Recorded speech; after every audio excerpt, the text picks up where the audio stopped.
Hey, what's going on everyone? In today's video we'll be learning Cadence algorithm, and you should know that Cadence algorithm is an important algorithm to learn if you are into DSA problem solving, and having a good grip of Cadence algorithm helps a lot of time, and you should have a thorough understanding of how it works.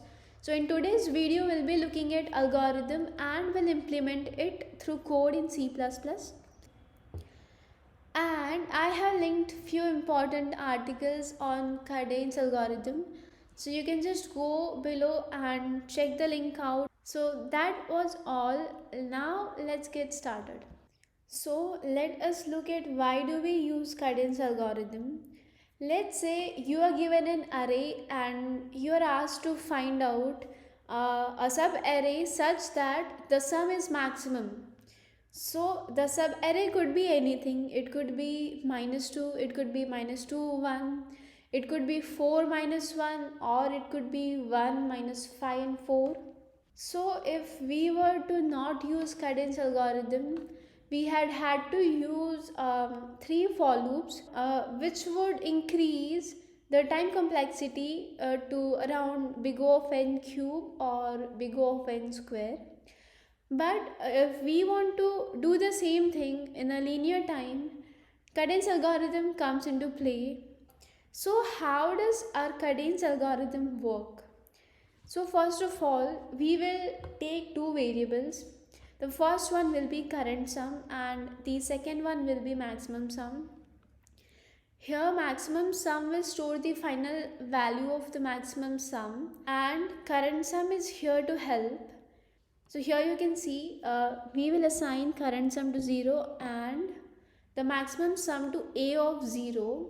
Now there's one thing here that you can also assign maximum sum to integer minimum. It means the minimum value of integer. That is because in cases when the user will enter something very different, some negative numbers, it will be able to handle it well. Or you can also use a of 0, that is completely fine. I'll show you the function that we are gonna write directly here, because looking at that you'll get a clear idea of how it works. So here you'll see, first of all, our current sum is initialized to 0, our maximum sum is initialized to the minimum value of integer. Then we are running a for loop from 0 to n. Now let's say when our I is equal to 0, our a of I will be -2.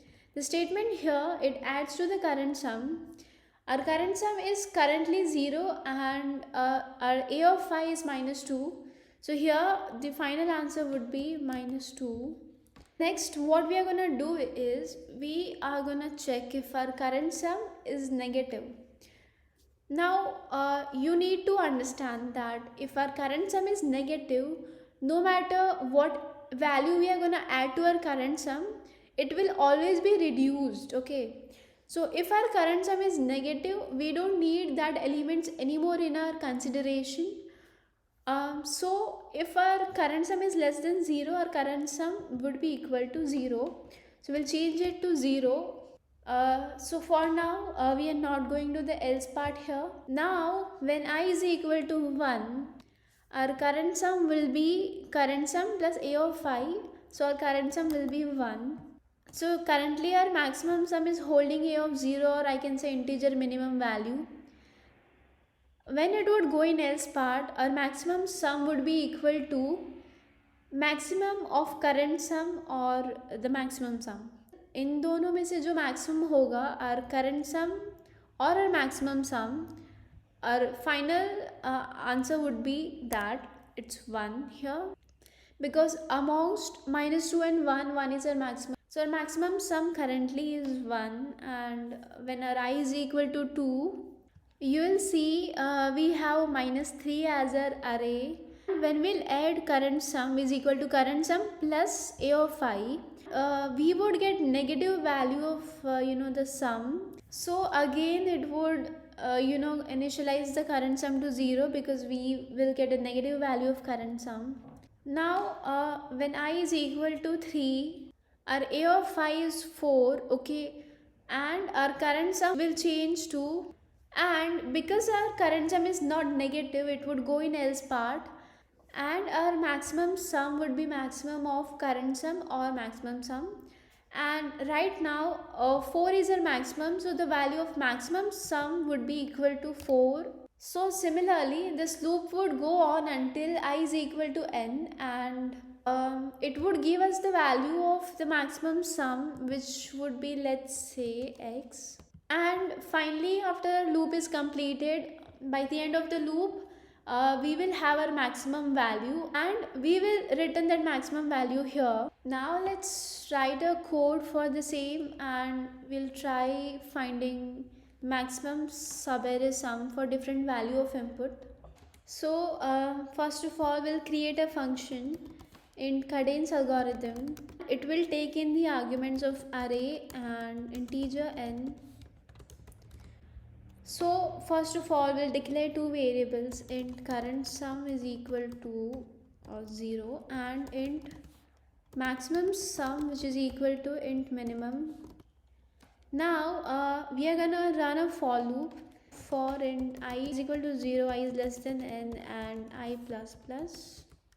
The first thing in the for loop that we're gonna do is the current sum should be equal to current sum plus a of I. Now we will check if whether our current sum is negative or not. If it's negative, if it's less than 0, we will initialize it to 0, current sum would be equal to 0. Or else if it's not 0, our maximum sum would be equal to the maximum of the current sum or the maximum sum.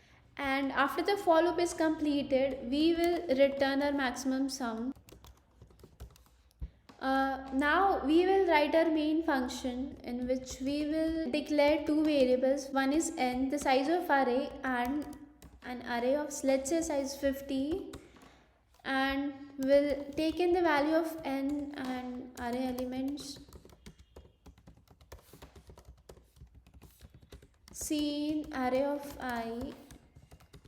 And now int maximum sum has to be equal to, we will here pass our array and the size to our function Cadence algorithm. Finally we'll print our maximum subarray sum, which is maximum sum. Let's run our code. Okay, this is array, so, and we are using a here, and we will require header file C limits for using this integer minimum here. We'll require this for using this one. Let's run. Okay, so here's our array. 10 is the number of array elements I want to enter, and I've entered some elements here, and the maximum subarray comes out to be 10.